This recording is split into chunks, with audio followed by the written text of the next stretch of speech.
Mais qu'est-ce qui a poussé Korach à cette folie de rentrer en marloquette contre Moshe Rabbeinu?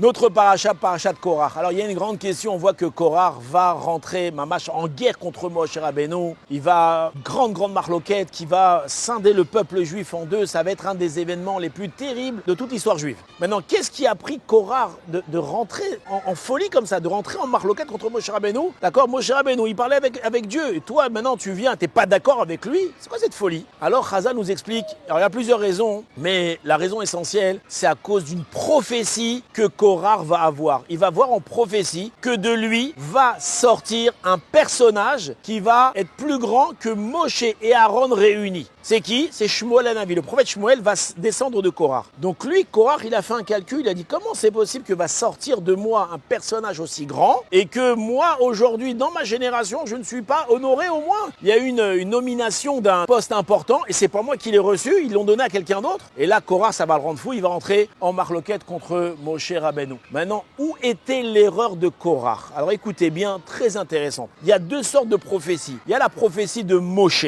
où là-bas il y a marqué que Moshe, lui, il avait ce qu'on appelle Aspaklaria Meira. Ça veut dire que le message divin était clair, d'accord? Il voyait exactement qu'est-ce que Akadosh Baruch Hu voulait lui dire. Et il y a eu les autres prophètes tout au long des générations. Alors là, leur Aspaklaria, elle n'était pas Meira, elle était Metush Teshet, elle était cachée. Et donc, ces prophètes-là devaient aller dans des yeshivot, où là-bas, on apprenait à déchiffrer, à comprendre les prophéties. Maintenant, une des choses qu'on apprenait aux prophètes, c'était de se travailler, on leur apprenait l'humilité, on leur apprenait à avoir des bons traits de caractère. Et plus un homme devenait parfait, et plus la prophétie qu'il voyait, elle était claire. La parabole qu'on donne à ça, c'est lorsque vous regardez une scène à travers une vitre où il y a un petit peu de lumière. Alors, le reflet fait qu'on se voit. On voit ce qui se passe derrière la vitre, mais aussi on se voit. Et donc, la première chose que Korach voyait avant de voir réellement ce qu'on a voulu lui montrer, il se voyait à lui.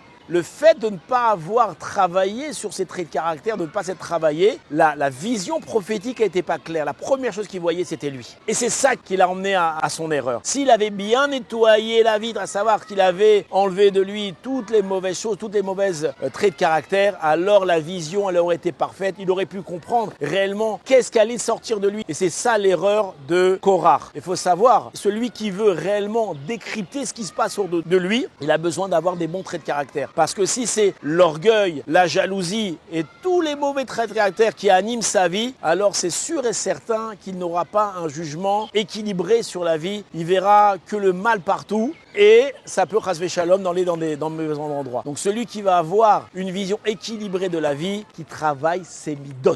Shabbat shalom.